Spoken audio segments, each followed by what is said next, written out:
الحمدللہ رب العالمین والصلاة والسلام علی سید الانبیاء والمرسلین اللہم صلی علی سیدنا و مولانا محمد وعلی آلہ واصحابہ وبارک وسلم وصلی علیہ۔ دنیا کے تمام دیکھنے والوں کو، تمام چاہنے والوں کو، تمام پیار کرنے والوں کو، اور جہاں جہاں تک اس وقت میری آواز کو سنا اور مجھے دیکھا جا رہا ہے، جنید اقبال کی جانب سے انتہائی محبت کے ساتھ السلام علیکم۔ ایک بار پھر ناظرین، آپ کو پر نور صبح نور کے ساتھ میں دل کی گہرائیوں سے خوش آمدید کہتا ہوں۔ آئیے بلا توقف چلتے ہیں حضرت ابو انیس محمد برکت علیہ رحمہ کی تالیف اسماء النبی کریم صلی اللہ علیہ وآلہ وسلم سے رسول اللہ صلی اللہ علیہ وآلہ وسلم کا ایک اسم مبارک پڑھنے اور سننے کی سعادت حاصل کرتے ہیں۔ سیدنا النظم الثاقب صلی اللہ علیہ وآلہ وسلم، ہمارے سردار روشن ستارے، درود و سلام بھیجے اللہ آپ صلی اللہ علیہ وآلہ وسلم پر، آپ صلی اللہ علیہ وآلہ وسلم کے آل پاک پر اور صحابہ کرام رضوان اللہ تعالیٰ علیہم اجمعین پر۔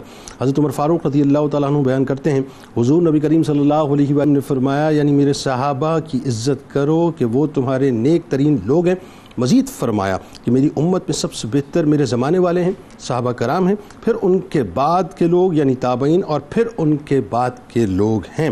ہمارے ساتھ ضرور جڑے رہیے گا، کیونکہ آج سرکار علیہ السلام کے غلام لیکن امت کے آقا جناب سیدنا بلال حبشی رضی اللہ تعالیٰ عنہ کی بارگاہ میں انشاءاللہ مل کے چلیں گے کہ جس کا امین ازل سے ہوا سینہ بلال، محکوم اس صدا کے ہیں شہنشاہ و فقیر، اقبال کس کے عشق کا یہ فیض عام ہے، رومی فنا ہوا حبشی کو دوام ہے۔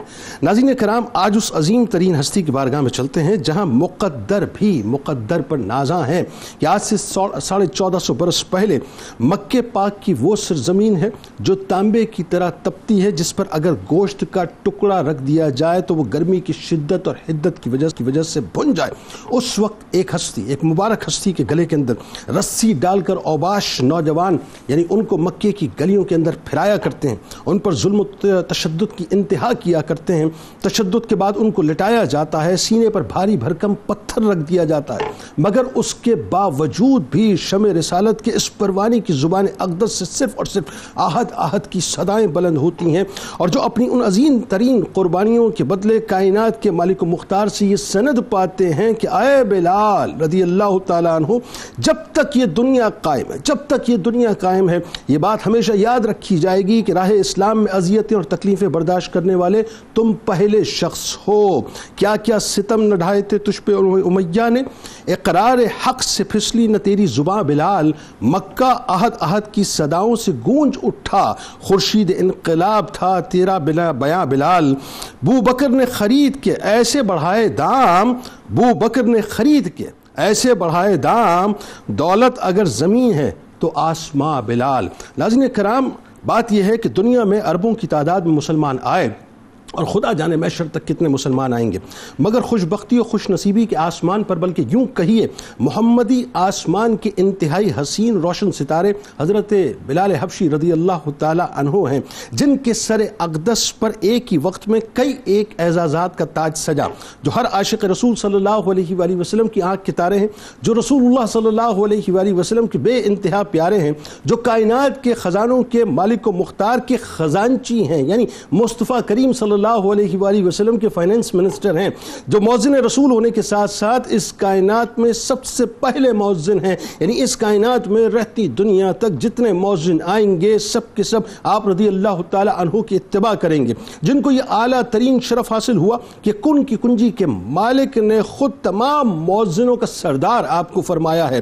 ناظرین کرام، قربان جائیے سیدنا بلال حبشی رضی اللہ تعالیٰ عنہ پر کہ امیہ بن خلف کی غلامی کا طوق گلے میں پہن کر اس کی بکریاں چلانے والے حبشی نسل غلام وہ خوشبخت ترین ہستی ہیں جن کو صدیقوں کے صدیق جناب صدیق اکبر رضی اللہ تعالی عنہ نے خریدا، جو بازار مصطفیٰ صلی اللہ علیہ وآلہ وسلم کے لیے خریدے گئے، اور جن کے گلے میں غلامی رسول صلی اللہ علیہ وآلہ وسلم کا ایسا طوق سجا صاحب کہ خلیفہ دوم سیدنا فاروق اعظم رضی اللہ تعالی عنہ بھی پکار اٹھے کہ حضرت بلال رضی اللہ تعالی عنہ صرف حضرت بلال نہیں ہے بلکہ سیدنا بلال رضی اللہ تعالی عنہ ہیں، کہ بلال تجھ پر نثار جاؤں کہ خود نبی نے تجھے خریدا، نصیب ہو ہو تو نصیب ایسا، غلام ہو تو غلام ایسا۔ حبیب خدا صلی اللہ علیہ وآلہ وسلم کی خدمت گزاری ان کا مخصوص مقصد حیات تھا۔ ہر وقت بارگاہ نبوی صلی اللہ علیہ وآلہ وسلم میں حاضر رہا کرتے تھے۔ آپ علیہ السلام کہیں بھی باہر تشریف لے جاتے تو خادم و جانثار بن کر آپ علیہ السلام کے ساتھ ساتھ ہوا کرتے تھے۔ عیدین و استسقاء کے موقع پر بلم لے کر ایک پروٹوکول آفیسر کی طرح آپ آگے آگے چلا کرتے تھے۔ کوئی مجلس ہوتی، سرکار مدینہ صلی اللہ علیہ وآلہ وسلم کا پروٹوکول آپ ہی سیٹ کیا کرتے تھے۔ مقام و مرتبے کا یہ عالم اور فضیلت کا یہ عالم کہ سیدنا بلال رضی اللہ تعالیٰ عنہ کو ناظرین کرام وہ بخت نصیب ہوا کہ آپ کے قدموں کی چاپ جنت کے مالک و مختار نے جنت میں سنی۔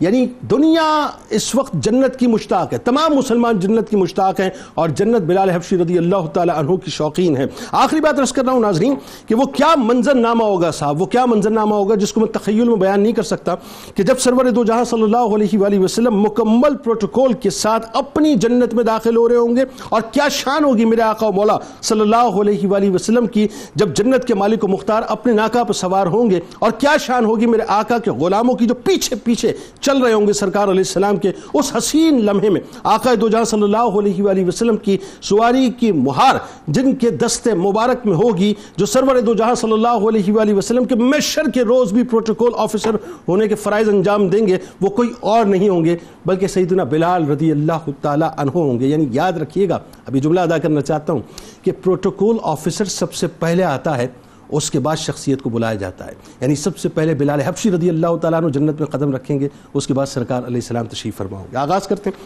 ہمارے ساتھ 3 شخصیات تشریف فرمائیں، یقیناً کسی تعارف کے موضوع۔ پہلی شخصیت ممتاز عالم دین جناب مفتی ارشاد حسین سعیدی صاحب تشریف فرمائیں۔ دوسری شخصیت ممتاز عالم دین جناب علامہ اکرام حسین القادری صاحب تشریف فرمائیں۔ تیسری شخصیت ممتاز عالم دین جناب مفتی محمد مدنی رضا صاحب تشریف فرمائیں۔ تینوں آپ کو السلام علیکم، خوش آمدید۔ اور آخر میں انشاءاللہ ملک معروف شناخت جناب حافظ محمد گوہر رانا صاحب منقبت کا نذرانہ پیش کریں گے۔ آغاز کرتے ہیں آپ سب صاحب۔ میں تو قربان جاؤں سیدنا بلال رضی اللہ تعالیٰ عنہ پہ، کیا بخت پایا آپ نے صاحب، سبحان اللہ۔ تعارف سے آغاز کریں، اور آج خاص طور پہ یہ جو ہمارے نوجوان ہیں جن کو یہ سمجھ نہیں آتا کہ ہیروئزم ایکچولی کیا ہے، یہ ہیں ہمارے اصل ہیروز، ان کے بارے میں بتائیے، ان کا تعارف کرائیں۔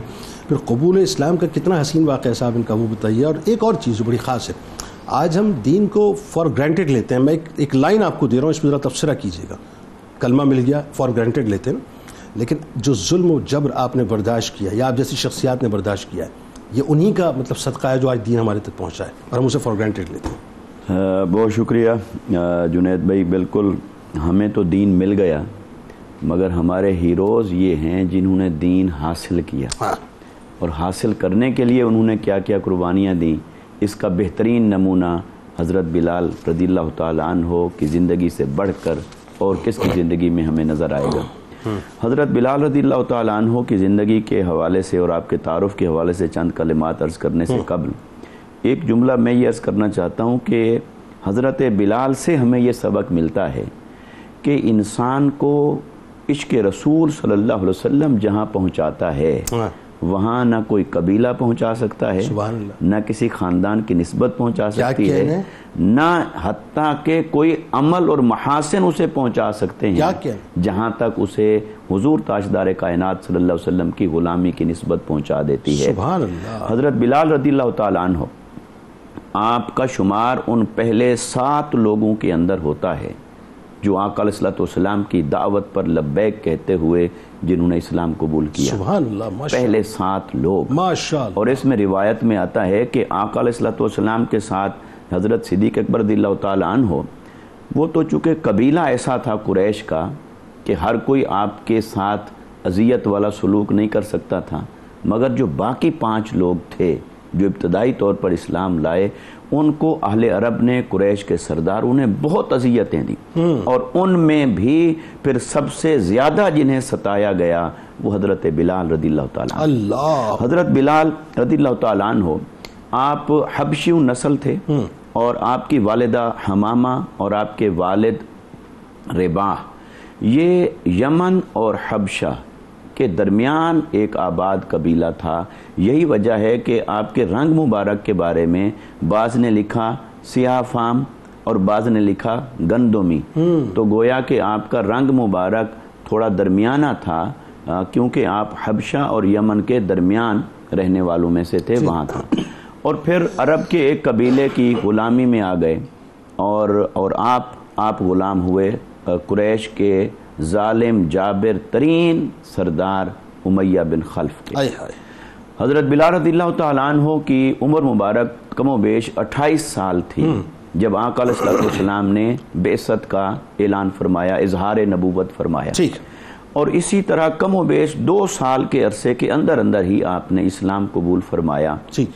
اگرچہ مورخین کی تاریخ میں اختلاف ملتا ہے، مگر کم و بیش 2 سال میں آپ نے اسلام قبول کیا۔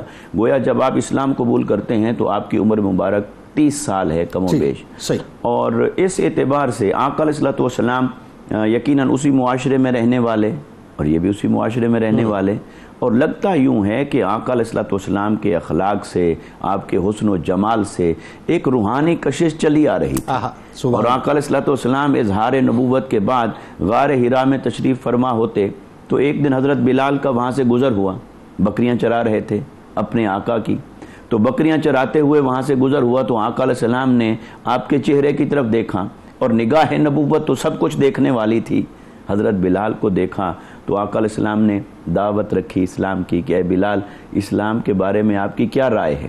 تو آقا علیہ السلام کی دعوت کو سن کر بلال بہت متاثر ہوئے، اور پھر ایک دن کے بعد ایک اگلے دن کا واقعہ بھی اسی طرح ہوا، تو آقا علیہ السلام نے انہیں 2 بار دعوت دی، مگر آپ نے انکار پہلی بار بھی نہیں کیا، متاثر ہوئے، شاید سوچتے رہے کچھ حالات کو، اپنے معاملات کو، مگر یہ کہ پھر فوراً اسلام قبول کیا، اور جب واپس آئے اور آپ کے بارے میں یہ خبر پھیل گئی، اور آپ کے جو مالک تھے امیہ بن خلف، اس تک بھی جب یہ خبر پہنچی تو اس نے بلا کر پوچھا کہ اے بلال، سنا ہے کہ کیا تم لات منات عزا سے بیزار ہو گئے ہو اور معاذ اللہ تم نے کوئی اپنا معبود تلاش کر لیا ہے؟ قربان جائیں، غلاموں کو جب اللہ رب العزت یہ اسرار خودی عطا فرما دیتا ہے، پھر ان کی بے باکی کا عالم کیا ہوتا ہے، پھر ان کے نڈر ہونے کا عالم کیا ہوتا ہے، حق گوئی کا عالم کیا ہوتا ہے۔ تو حضرت بلال جو آج تک اپنے آقا اور مالک کے سامنے بولے بھی نہیں تھے، تو حضرت بلال نے کہا ہاں میں لات سے بھی بیزار ہوا، منات سے بھی بیزار ہوا، عزا سے بھی بیزار ہوا، اور میں کسی اور خدا اور معبود کی تلاش میں نہیں نکلا، میں محمد مصطفیٰ صلی اللہ علیہ وسلم کے معبود پر ایمان لے آیا ہوں۔ سبحان اللہ۔ تو یوں اعلان کیا، پھر اذیتوں کا سلسلہ شروع ہو جاتا ہے، پھر اس نے اتنی اذیتیں آپ کو دیں، حتیٰ کہ یہ بات تاریخ پر رقم ہے کہ سب سے زیادہ جنہیں ستایا گیا اسلام میں وہ حضرت بلال رضی اللہ تعالیٰ عنہ تھے، حتیٰ کہ آپ کو تپتی ریت پر لٹایا جاتا، گرم پتھر رکھے جاتے، اور بعض مورخین نے تو لکھا کہ ہاتھ مبارک باندھ دیے جاتے اور کیل ٹھونک دی جاتی، اور بعض نے یہ لکھا کہ زبان مبارک سے جب احد کی صدائیں آتی تو تپتے انگارے بھی رکھے گئے۔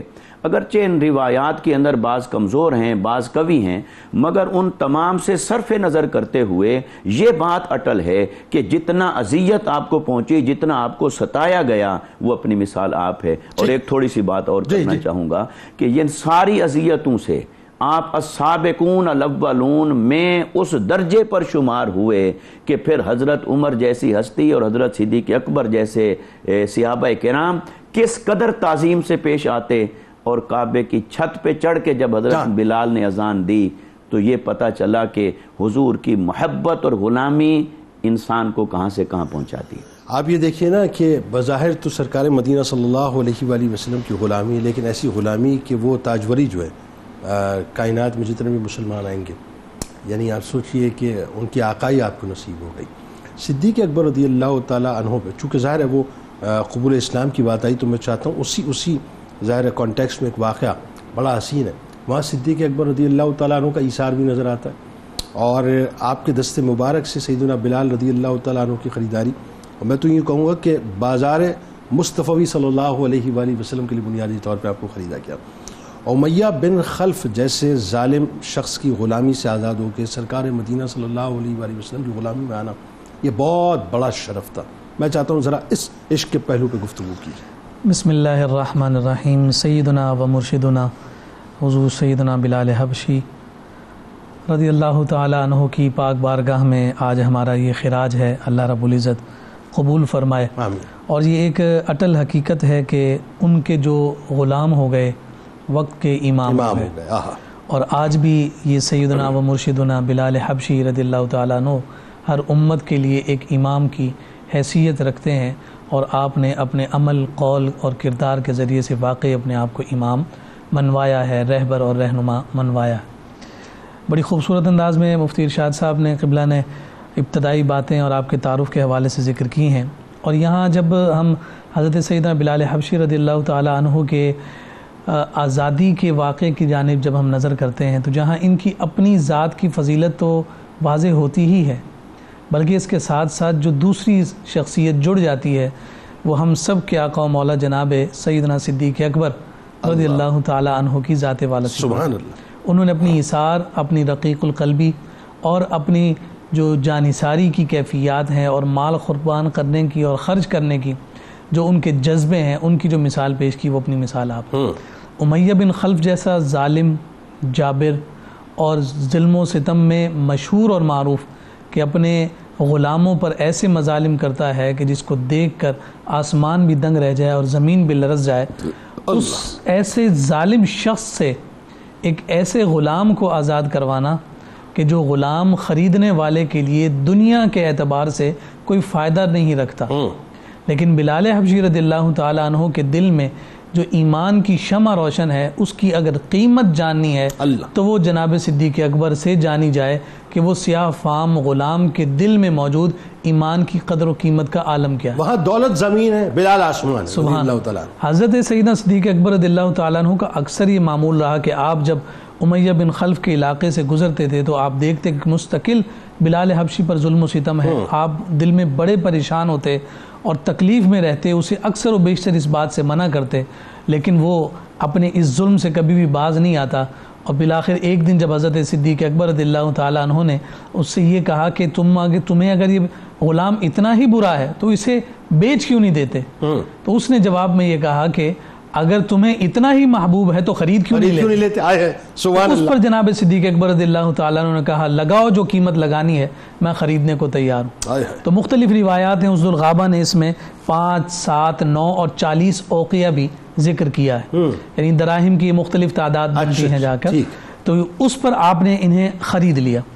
جب خریدا تو جا کر حضور کی خدمت میں سب سے پہلے اطلاع دی، یا رسول اللہ، ایک غلام جو اپنی دنیا کی غلامی سے نکل کر حقیقی غلامی میں آنے کے لیے تیار ہو گیا ہے، میں نے اسے خرید لیا. اللہ. تو حضور نبی رحمت صلی اللہ علیہ وسلم نے فرمایا کہ اس کی خریداری میں مجھے بھی حصہ ڈالنے کا موقع دو. کیا فرما رہے ہیں آپ؟ جی، سرکار علیہ السلام نے جو اپنا بھی حصہ ڈالا، موقع دو. اچھا. اس پر جناب صدیق اکبر رضی اللہ تعالیٰ نے کہا یا رسول اللہ میں ساری قیمت ادا کر چکا ہوں. اللہ. اور پھر حضرت سیدنا بلال حبشی رضی اللہ تعالیٰ عنہ حضور نبی رحمت صلی اللہ علیہ وسلم کی اس حقیقی غلامی میں آ گیا کہ جس غلامی نے انہیں حضرت عمر فاروق رضی اللہ تعالیٰ عنہ تک کو مجبور کیا کہ وہ انہیں اپنا سردار کہہ رہے ہیں. اللہ. یہاں ایک اور بات جو میں ضمن عرض کرنا چاہوں، اکثر و بیشتر ہمیں کبھی کوئی عالی مرتبت کسی کم مرتبے شخص پر کوئی انعام اور احسان کرتے ہوئے نظر آتا ہے تو معاشرے کا یہ ریت اور طریقہ ہے کہ وہ کہتا ہے کہ یہ احسان شاید کسی اور احسان کا بدلہ. بالکل ٹھیک ہے. اور یہی ماجرا حضرت صدیق اکبر کے ساتھ بھی پیش آیا. اچھا. اتنی بڑی قیمت دی گئی، عرب کے لوگ حیران اور پریشان ہیں کہ ایک سیاہ فام کی قیمت کیا ہو سکتی ہے جو بلال حبشی رضی اللہ تعالیٰ عنہ کی صورت میں حضرت صدیق اکبر نے خریدا ہے. اور جناب صدیق اکبر کے پاس پہلے غلاموں کی اتنی بڑی تعداد. ٹھیک ہے. تو اس کے جواب میں جب انہوں نے کہا کہ شاید بلال نے کسی موقع پر صدیق اکبر پر احسان کیا تھا کہ جس کا یہ جواب دیا. اچھا. جبکہ وہاں اس وقت جو اگر ایک رائج جو قیمت تھی غلاموں کی وہ اتنی تھی بھی نہیں، اتنی نہیں تھی، بلکہ دگنی سے تگنی کی یہ قیمت تھی جو جناب صدیق اکبر کی جانب سے ادا کی گئی. اسی پر ٹھان کے بیٹھے ہوئے تھے کہ خریدنا ہے. ہر ایک حیران تھا کہ کیوں اتنی قیمت دی گئی. سبحان اللہ. تو اس کا جواب انہوں نے اپنے بازام یہ تصور کر لیا تھا کہ شاید کوئی بلال کا احسان ہے، اس کا بدلہ دیا گیا. تو اس اعتراض کا جواب خود قرآن نے پھر دیا. وہ کیا؟ تو یہ جو آیت ہے جو قرآن جواب دے رہا ہے یہ بلال حبشی کی بھی شان ہے، صدیق اکبر کی بھی شان ہے. فرمایا وَمَا لِأَحَدٍ عِنْدَهُ مِن نِعْمَةٍ تُجْزَى إِلَّا ابْتِغَاءَ وَجْهِ رَبِّهِ الْأَعْلَىٰ. میرا یہ جو صدیق ہے یہ کسی کے بھی احسان تلے نہیں ہے کہ جس کے وہ بدلے دیتا پھرے، الا ابتغاء وجہ رب العالی، بلکہ یہ تو جو کچھ کرتا ہے اپنے اعلیٰ رب کی رضامندی اور اسی کو اپنا منہ دکھانے کے لیے اور اس کی بارگاہ میں اپنے آپ کو پیش کرنے کے لیے. سبحان اللہ. اور آپ دیکھیے کہ سیدنا بلال حبشی رضی اللہ تعالیٰ عنہ کو اللہ تبارک و تعالیٰ نے وہ جو ڈگنیٹی ہوتی ہے وہ کیسی عطا کی کہ امیہ بن خلف جیسا ملعون جو ہے وہاں پر کتنا ظلم و ستم کرتا تھا، لیکن بدر کے موقع پر آپ ہی کے دستے مبارک سے جو ہے واصل جاننا ہوا، یعنی اس کو اس کی اوقات قدرت نے بتلائی کہ تیری اوقات بنیادی طور پہ یہ ہے۔ ذرا آپ علامہ صاحب یہ بتائیے، آپ کے خصائص پہ بات کرتے ہیں تھوڑا سا، یعنی کتنی خصوصیتیں اللہ تعالیٰ نے ہمارے آپ کے سیدنا بلال رضی اللہ تعالیٰ عنہ کو عطا فرمائی، ان کا جو مقام و مرتبہ قرآن و حدیث کی روشنی میں وہ ذرا بتائیے۔ میں تو قربان جاؤں صاحب، یعنی یہاں پہ ایک اور چیز جو بڑی خاص ہے وہ آگے جا کے میں بات کرنا چاہوں گا، ریسزم پہ بات کریں گے آج ہم تھوڑا سا، لیکن پہلے ذرا خصائص پہ بات کرتے ہیں قرآن و حدیث کے حوالے سے۔ بسم اللہ الرحمن الرحیم۔ سیدنا بلال حبشی رضی اللہ تعالیٰ عنہ یقیناً ایک ایسی شخصیت ہیں کہ جو ہمارے لیے قابل احترام بھی ہیں، اور جیسے کہ حضرت نے فرمایا کہ حضرت عمر رضی اللہ تعالیٰ عنہ نے بھی انہیں اپنا سردار فرمایا۔ حضرت عمر فرماتے ہیں کہ ابو بکر سیدنا، کہ جناب ابو بکر صدیق ہمارے سردار ہیں، وَاعْتَقَ سیدنا، اور انہوں نے ہمارے سردار کو آزاد کروایا، یعنی بلال کو۔ تو یہ وہ مقام و مرتبہ ہے جس کی طرف اللہ تبارک و تعالیٰ نے بھی اشارہ فرمایا کہ اِنَّ أَكْرَمَكُمْ عِنْدَ اللَّهِ أَتْقَاكُمْ، کہ اللہ تبارک و تعالیٰ کے نزدیک سب سے زیادہ مکرم تم میں سے وہ ہے جو سب سے زیادہ تقوی و پرہیزگاری اختیار کرنے والا ہو۔ سبحان اللہ۔ اور تقوی میں سب سے اعلیٰ درجہ یہ ہے کہ محبت رسول دل میں موجود ہونی چاہیے۔ سبحان اللہ۔ تو جتنی محبت رسول ہوگی اتنا زیادہ مقام و مرتبہ ہوگا۔ اللہ اکبر۔ اور آپ کا محبت رسول کا انداز ایسا تھا کہ حضرت بلال رضی اللہ تعالیٰ عنہ معاشی طور پر، مالی طور پر کوئی بہت زیادہ مستحکم نہیں تھے، بالکل ٹھیک ہے، لیکن اس کے باوجود نبی کریم علیہ الصلاۃ والسلام کی بارگاہ میں جب بھی آپ کے پاس کچھ مال آتا تو وہ سرکار علیہ الصلاۃ والسلام کی بارگاہ میں کچھ نہ کچھ ہدیہ ضرور پیش کرتا۔ اللہ۔ ایک مرتبہ ایک موقع آیا کہ آپ نے ایک مہنگی کھجوریں سرکار علیہ السلام کی بارگاہ میں پیش کی، تو سرکار علیہ السلام نے حیرت سے پوچھا کہ بلال یہ کیا ہے؟ تو انہوں نے عرض کی کہ یا رسول اللہ میرے پاس کچھ کھجوریں تھیں جو بہت زیادہ اچھی حالت میں نہیں تھیں، تو میں نے وہ 2 سا کھجوریں بیچیں اور اس کے بدلے میں یہ 1 سا کھجور خریدی۔ تو سرکار علیہ الصلاۃ والسلام نے پھر وہاں پہ تربیت بھی فرمائی کہ بلال اگر تمہیں یہی خریدنا تھا تو تم پہلے اپنی 2 سا کھجوریں اس کو بیچ دیتے اور اس کے پیسوں سے یہ 1 سا خریدتے۔ اب یہ اس طرف اشارہ ہے، ایک طویل بحث ہے کہ اس میں سود کے معاملات ہوتے ہیں اور ایک الگ، لیکن یہاں پہ سیدنا بلال حبشی رضی اللہ تعالیٰ عنہ کا عشق دیکھیں، سرکار علیہ الصلاۃ والسلام سے محبت دیکھیں کہ مال اگرچہ کم ہے لیکن سرکار علیہ الصلاۃ والسلام پر جان نثاری کا عالم یہ ہے کہ اس مال میں سے بھی حصہ دے رہے ہیں۔ اسی لیے پھر آپ کو یہ مقام و مرتبہ بھی عطا کیا گیا کہ جب اسلام میں اذان کا شروعات ہوئی تو یہ آپ کا ہی خاصہ ہے کہ سرکار دو جہاں صلی اللہ علیہ وسلم نے سب سے پہلا مؤذن آپ کو قرار دیا۔ یہ کیسی حالانکہ یہ خواب دیکھنے والے حضرت عمر رضی اللہ تعالیٰ عنہ اور دیگر اصحاب تھے، لیکن سرکار علیہ الصلاۃ والسلام نے انہیں یہ فرمایا کہ جا کے بلال کو سکھاؤ اور بلال جو ہے وہ اذان دیں گے۔ اللہ، تو سب سے پہلے امام جو ہے وہ سرکار دو جہاں صلی اللہ علیہ وسلم ہے، اور سب سے پہلے مؤذن اسلام کے جو ہیں وہ حضرت بلال رضی اللہ تعالیٰ عنہ۔ یعنی کائنات میں جب تک مؤذنین آتے رہیں گے آپ ہی کی اتباع کرتے رہیں گے، آپ ان کے سردار اور لیڈر ہیں۔ آپ سردار ہو گئے، آپ ان کے لیڈر ہو گئے، اور یہ بھی ایسی شان ہے کہ مؤذنین جب میدان محشر میں پہنچیں گے تو ان کی گردنیں دوسروں سے بلند ہوگی، یعنی ان کا سر اونچا ہوگا۔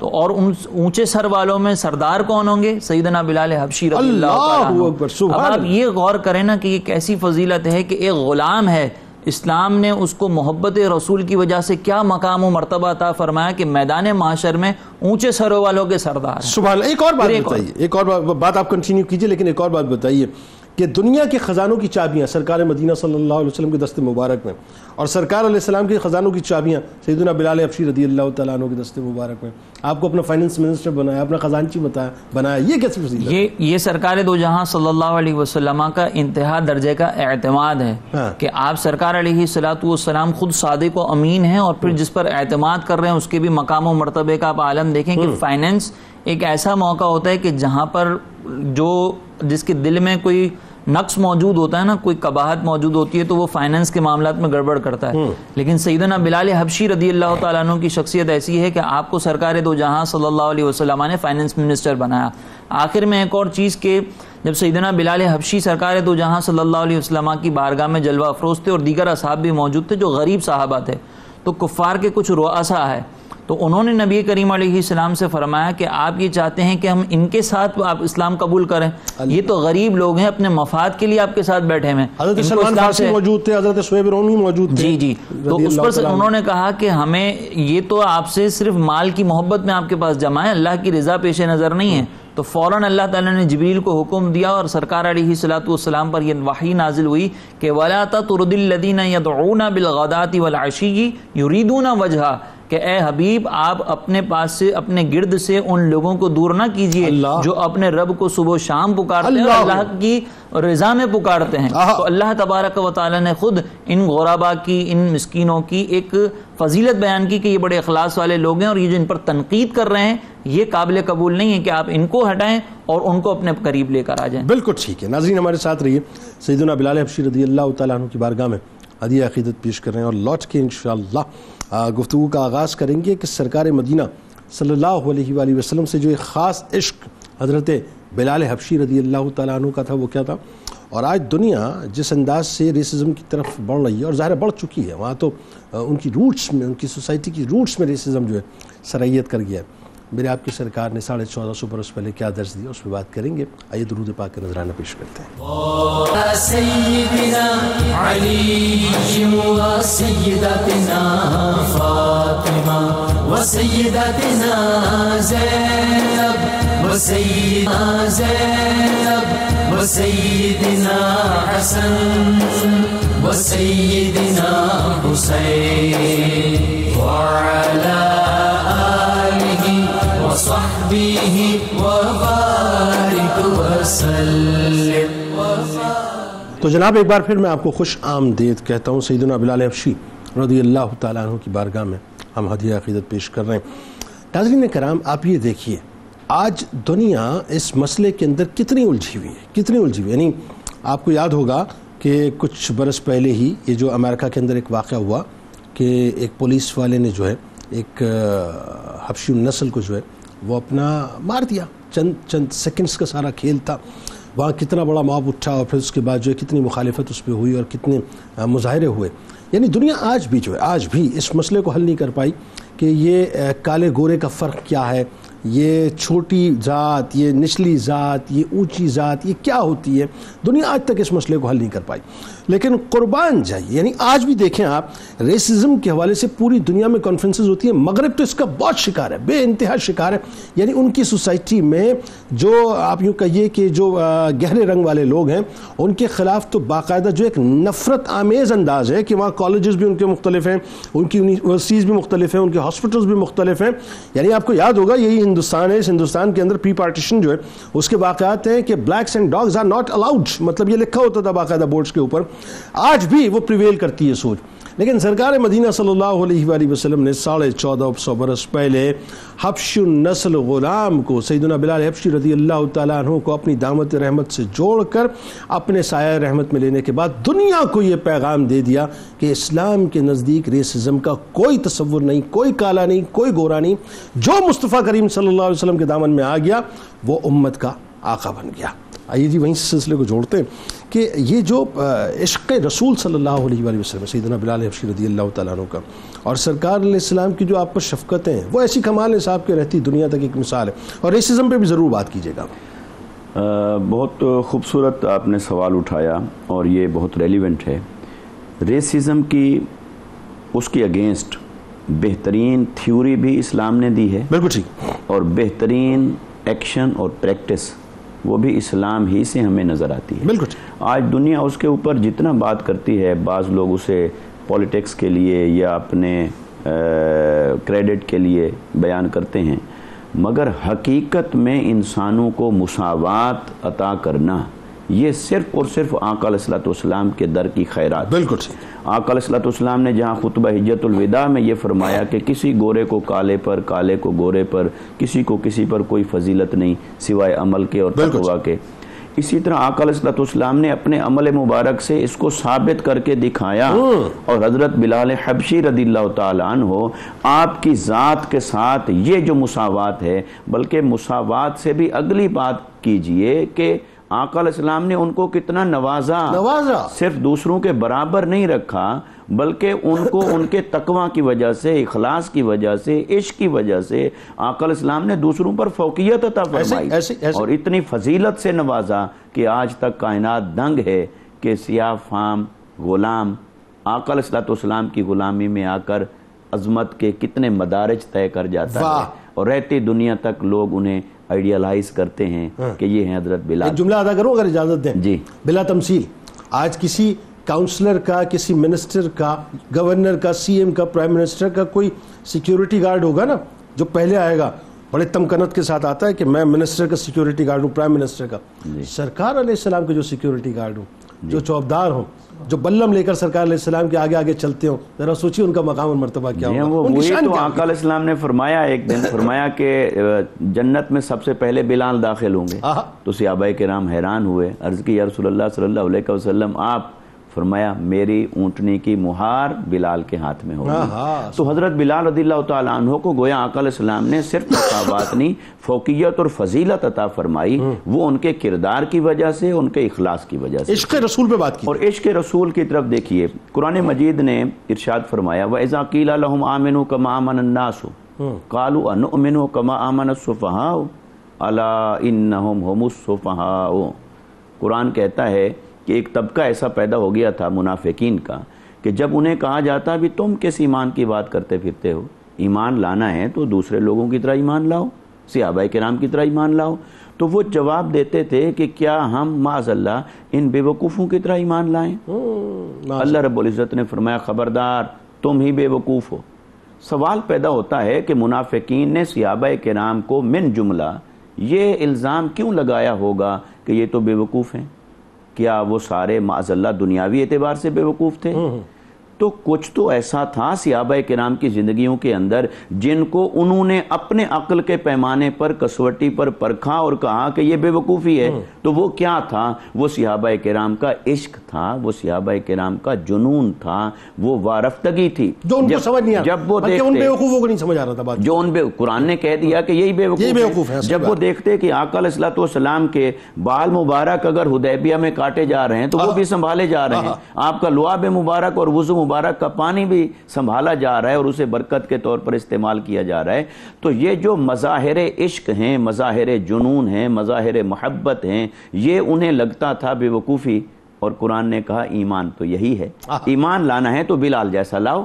بلال کی وارفتگی، بلال کا عشق اور بلال کی محبت آقا علیہ السلام کی ذات کے ساتھ، یہ جو ہے اس کو قرآن نے آئیڈیالائز کیا اور قرآن نے کہا کہ یہ بے وقوفی نہیں، یہ حقیقت میں عقل مندی ہے. اور حضرت بلال رضی اللہ تعالیٰ عنہ کا عشق، ایسے ہی آپ کہیں میں ان کے عشق کی کیا مثال دوں، عشق کا عنوان ہی بلال ہو گئے. یعنی عشق کا اگر کسی نے تعارف کروانا ہے تو وہ حضرت بلال رضی اللہ تعالیٰ عنہ کی سیرت اور زندگی سے ملتا ہے. عشق کی کوئی اور ڈیفینیشن ہی نہیں ملتی. حضرت بلال رضی اللہ تعالیٰ عنہ عشق ہوئے. اور آقا علیہ السلام کی شفقتوں کا بھی اسی طرح عالم تھا. یہ نہیں کہ صرف یہ کرتے تھے اور وہاں سے شفقتیں. تو دیکھیے جیسے حضرت نے بیان فرمایا کہ وہ کچھ نہ ہونے کے باوجود بھی آقا علیہ السلام کے لیے کھجوریں لے کے آئے. ٹھیک ہے. تو ایک دن حضرت بلال آتے ہیں اور آقا علیہ السلام کھانا تناول فرما رہے ہیں. تو آقا علیہ السلام نے فرمایا بلال آئیے میرے ساتھ بیٹھیں اور میرے ساتھ بیٹھ کر کھانا کھائیں. عرض کی یا رسول اللہ صلی اللہ علیہ وسلم میں تو روزے سے ہوں. میرے آقا نے فرمایا قربان جائیں، ہمارا کھانا رب نے یہاں بھیجا، بلال کا کھانا رب نے جنت میں بھیج دیا. اچھا یہ مقام و مرتبہ بھی یوں ہی ہے نا. بات وہی ہے کہ بے دلیل مانا. یعنی دیکھیں نا مدینہ پاک میں موجود ہیں تو سرکار مدینہ صلی اللہ علیہ وسلم کے حکم کے مطابق جو ہے کعبے کی طرف، قبلے کی طرف رخ کر کے اذان دیا کرتے ہیں. اور جب فتح مکہ کا موقع آتا ہے تو کعبے کے اوپر تشریف فرمائیں. اب سرکار سے سوال کہ اب رخ کہاں کروں؟ تو سرکار نے فرمایا میری طرف کرو. بے دلیل آواز بلند کر دی اللہ اکبر کی. یہ نہیں پوچھا سرکار وہاں تو یہ ہوتا تھا. تو یہ جو عشق کا پیمانہ ہے، ذرا بتائیے کہ صحابہ کرام رضوان اللہ تعالیٰ علیہم اجمعین کی نظر میں اس عشق نے، عشق بلالی رضی اللہ تعالیٰ عنہ نے ان کو کس مقام پہ پہنچایا؟ ایک بات. دوسرا جو آپ کی مرویات ہیں اس پہ بھی ضرور بات کریں گے، لیکن ساتھ ساتھ جو آپ کی فضائل کی حدیث ہے میں چاہتا ہوں اس پہ تھوڑی سی گفتگو. بسم اللہ الرحمن الرحیم. بڑی خوبصورت بات. اور قبلہ مفتی صاحب نے اپنی گفتگو میں بڑی خوبصورت ایک جانب توجہ دلائی. اور مجھے ایک سوشل میڈیا کا ایک اسٹیٹس یاد آ گیا کہ کسی بچے کی کاپی کا ایک ورک کسی نے پوسٹ کیا تھا کہ ٹیچر نے یہ پوچھا تھا کہ عشق کی تعریف کریں. تو اس نے جواب میں لکھا حضرت بلال. اللہ. اچھا. تو وقی یاقیتاً جو ہے وہ سراپا عشق تھے، اور وہ اپنے اعتبار سے انہوں نے عشق ہوتا کیا ہے دنیا والوں کے سامنے پریکٹیکل کے طور پر پیش کیا ہے کہ کسی ہستی سے پیار اور محبت کیسے کی جاتی ہے، اور اسی کا نتیجہ ہے کہ یہ ساری ادائیں آج بھی زندہ اور جاوید ہیں. حضرت سیدنا بلال حبشی رضی اللہ تعالی عنہ کو آقائے کائنات صلی اللہ علیہ وسلم نے جس انداز میں نوازا، تو اس نوازنے کے انداز کو جب صحابہ نے دیکھا تو پھر انہوں نے ان سے کس قدر عقیدت اور محبت کا اظہار کیا، یہ کسی سے ڈھکا چھپا نہیں. میں صرف ایک دو روایت جو حضور نے خاص ان کے لیے ذکر فرمائیں تو پھر وہ صحابہ نے اسے کس طرح سے اڈاپٹ کیا ہوگا. آقائے کائنات صلی اللہ علیہ وآلہ وسلم نے ایک مقام پر ارشاد فرمایا کہ سابقین 4 ہیں. اچھا. یعنی سبقت لے جانے والے 4، پہل کرنے والے 4 ہیں. ٹھیک ہے. تو اس میں حضور علیہ السلام فرما رہے ہیں کہ عرب کا سابق میں ہوں. ٹھیک، یعنی اپنی بات کر رہے ہیں. ٹھیک. اب دیکھیے کائنات کے تاجدار دوسرے کون بنائے جا رہے ہیں؟ فرمایا حبشہ کے سابق بلال. اللہ اکبر. تیسرا فرمایا کہ روم کے سابق سہیل ہیں، اور فارس کے سابق سلمان. اللہ اکبر. کائنات کے تاجدار صلی اللہ علیہ وسلم ان غلاموں کو سبقت لے جانے والوں کی صف میں اپنے ساتھ کھڑا کر کے دنیا کو بتا رہے ہیں کہ دیکھو کہ میں محمد مصطفیٰ ریسزم کا پیغام دینے نہیں آیا، بلکہ تمہیں بتانے آیا ہوں کہ جسے کوئی منہ نہیں لگاتا یہ مصطفیٰ اسے سینے سے لگا. اللہ اکبر. اور آج یہ دیکھیں پلکوں پہ بٹھایا کرتے ہیں، پلکوں پہ بٹھاتے ہیں. اور ایک اور مقام پر آقا کائنات صلی اللہ علیہ وسلم نے ذکر فرمایا، سے پیر کرم شاہ صاحب الازہری نے ذکر فرمایا، حاکم بن وائلہ سے روایت ہے، حضور نے فرمایا کہ سیاہ فاموں میں 3 آدمی سب سے بہتر ہیں، یعنی سب سے افضل ہیں. نمبر 1 حضرت لقمان، نمبر 2 حضرت مہجہ، اور تیسرے حضرت سیدنا بلال رضی اللہ تعالیٰ. یعنی سیاہ فام دنیا میں جتنے بھی بستے ہیں، چاہے وہ کروڑوں کی تعداد میں ہوں، ان میں جن 3 لوگوں کو سب سے افضل قرار دیا گیا وہ حضرت بلال حبشی رضی اللہ تعالیٰ. یعنی ایتھوپیا، افریقن نژاد جتنے بھی ہیں، یہ ان کے لیے بڑا پرائیڈ ہے. وہ پرائیڈ ہے اس بات کا کہ انہی میں سے ایک بلال حبشی ہیں کہ جنہوں نے یہ فضیلت کائنات کے تاجدار صلی اللہ علیہ وآلہ وسلم سے حاصل کی. یہی وجہ ہے کہ حضرت عمر فاروق بھی جب آپ کو پکار رہے ہیں تو ہمارا سردار کہہ کر پکار رہے ہیں. حضرت سیدنا صدیق اکبر رضی اللہ تعالیٰ عنہ حضرت عبد الرحمن بن عوف والے واقعے کو سن کر، جو امیہ بن خلف کے ساتھ پیش آیا تھا، عبد الرحمن بن عوف نے امان کا ایک وعدہ کر رکھا تھا، بدر کے میدان میں اسے بچانے کی کوشش کی، لیکن حضرت بلال حبشی رضی اللہ تعالیٰ عنہ اسلام کی غیرت میں اسے واصل جہنم کرنے کے لیے آپ کی ٹانگوں کے درمیان سے تلواریں مار کر اسے جب واصل جہنم کیا تو عبد الرحمن بن عوف اپنے پاؤں کے نشان دکھایا کرتے تھے کہ بلال پر اللہ رحم فرمائے کہ اس نے اپنے دشمن کو مارا، اور اس مارنے میں دیکھو یہ مقام ہے جو میرا بھی زخمی ہوا. تو اس پر حضرت سیدنا صدیق اکبر رضی اللہ تعالیٰ عنہ نے اشعار کہے تھے، اور اس میں انہوں نے یہ فرمایا تھا کہ اللہ بلال پر رحم کرے، اس نے کیا خوب بدلہ لیا. اور وہ ذات کا بدلہ نہیں تھا، چونکہ امیہ بن خلف اسلام کا دشمن ہے، اور اسلام کے دشمن کی جو تذلیل ہے اس سے بڑی کوئی اور نہیں ہو سکتی تھی کہ وہی بلال کہ جسے وہ تپتے ہوئے ریگزار میں سختیوں کے مظالم کے ساتھ دنیا کے سامنے نشان عبرت بناتا تھا، اسی غلام بلال کے ہاتھوں اللہ نے امیہ بن خلف جیسے سردار کو واصل جہنم کر کے بتا دیا کہ عزت صرف اور صرف اس کی ہے کہ جو اللہ کے رسول صلی اللہ علیہ وسلم کے ساتھ کھڑا ہے. جب ہم مرویات کی بات کرتے ہیں تو ان مرویات میں اس بات کو ذکر کیا گیا کہ حضرت سیدنا صدیق اکبر رضی اللہ تعالیٰ عنہ سمیت دیگر اجلہ صحابہ نے 40 کے قریب روایات ہیں کہ جو انہوں نے حضرت بلال حبشی سے لی ہیں، اور اس میں امام بخاری نے، امام مسلم نے اور دیگر بڑی کتب امہات میں ان روایات کو ذکر کیا گیا. اور پھر ہم یہ ان روایات کیا لینا جناب بلال حبشی رضی اللہ تعالیٰ عنہ کے صدق اور آپ کے جو قال کا جو صدق اور صفا ہے اس کی جانب بھی اشارہ کریں. آپ ایک بات دیکھیے بڑی خاص، یہ گفتگو ہو رہی ہے سیدنا بلال حبشی رضی اللہ تعالیٰ عنہ کے تذکرے کا تو میں قضا کر ہی نہیں سکتے. کتنے بہادر بھی آپ تھے، کتنے شجاعت والے تھے. تمام ہی غزوات میں تقریباً سرکار مدینہ صلی اللہ علیہ وآلہ وسلم کے ساتھ ساتھ رہے. لیکن آپ دیکھیے دوسرا پہلو اب ذرا زندگی کا، ایک طرف تو شجاعت کا، بہادری کا یہ پہلو ہے، دوسرا یہ پہلو ہے کہ دل انتہائی نرم تھا، انتہائی نرم تھا سرکار کے لیے، کہ سرکار علیہ السلام کے ظاہری پردے کے بعد مدینہ کو چھوڑ دینا اور پھر شام میں جا کے بس جانا، پھر سرکار علیہ السلام کا خواب میں طلب فرمانا، دل کا پسیج جانا، دھاڑے مار مار کے مدینہ شریف حاضری کرنا، حسنین کریمین کا آپ کی بارگاہ میں آنا، آذان کے لیے عرض کرنا، مطلب وہ جو منظر نامہ ہے، ایک طرف کیا بہادری کا معیار ہے کہ کوئی غزوہ آپ نے نہیں چھوڑا، اور دوسری طرف یہ معاملہ ہے کہ دل سرکار کی یاد میں جو ہے وہ روتا رہتا تھا. بتائیے ذرا یہ. بسم اللہ الرحمن الرحیم. یہ بھی اللہ تبارک و تعالیٰ نے صحابہ کی شان بیان کی ہے کہ وہ کفار پر شدید ہوتے ہیں اور آپس میں ایک دوسرے پر رحم دل ہوتے ہیں. تو یہ تو فضیلت والی بات ہے کہ کفار پر جب جائیں گے، کفار کا مقابلہ کریں گے تو شدت اختیار کریں گے، لیکن جب آپس کے معاملات ہوں گے تو اس میں نرم دلی کا اظہار ہوگا. یہی نرم دلی جو ہے وہ جب سرکار دو جہاں صلی اللہ علیہ وسلم ظاہری دنیا سے رخصت فرماتے ہیں تو حضرت بلال رضی اللہ تعالیٰ عنہ یہ کہتے ہیں کہ اب مدینے میں میرا دل نہیں لگتا. تو وہ جب اور وہ مدینہ چھوڑنے کی تمنا رکھتے تھے. جب سیدنا صدیق اکبر رضی اللہ تعالیٰ عنہ کو معلوم ہوا تو انہوں نے بہت روکنے کی کوشش کی، اور پھر اس کے بعد جب سیدنا صدیق اکبر رضی اللہ تعالیٰ عنہ کا بھی وصال ہوا تو پھر آپ وہاں سے رخصت ہو گئے.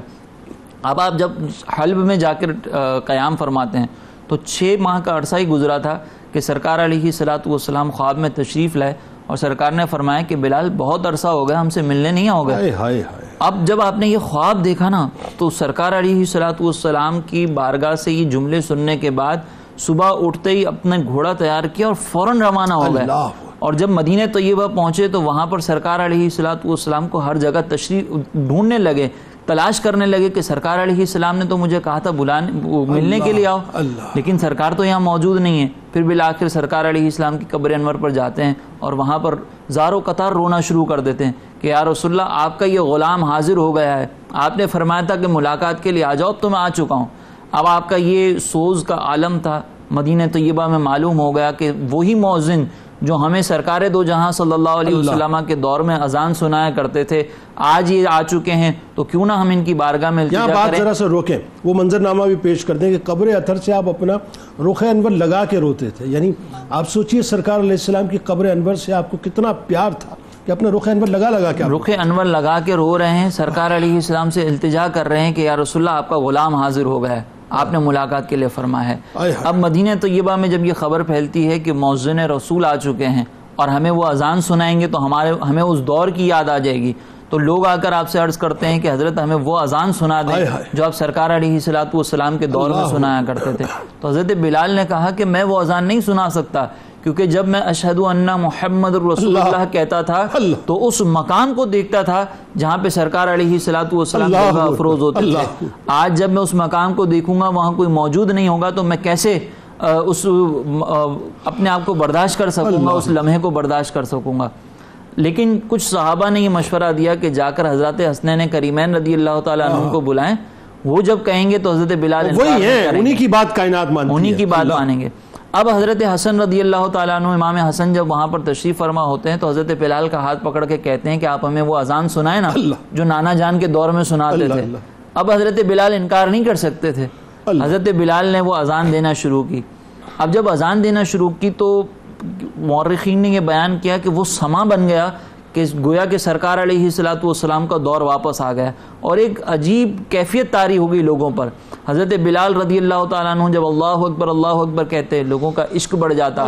بالآخر جب حضرت بلال رضی اللہ تعالیٰ عنہ نے اشہد ان محمد رسول اللہ کہا تو گھر کی عورتیں، بچے، یہ سب باہر آ گئے اور سب کے ذہن میں یہ کیفیت آ گئی کہ شاید سرکار علیہ الصلوۃ والسلام پورا مدینہ تھاڑے مار. اور یہاں پہ حضرت بلال کی کیفیت یہ تھی کہ جب آپ نے اشہد ان محمد رسول اللہ کہا تو عادت کے مطابق آپ نے اس مقام کو دیکھا کہ جہاں پہ سرکار علیہ السلام جلوہ افروز ہیں اور سرکار وہاں موجود نہیں تھے، تو آپ کی آواز رک گئی اور حضرت بلال رضی اللہ تعالیٰ عنہ وہیں پر زمین پر تشریف فرما ہو کر بے ہوش ہو گئے.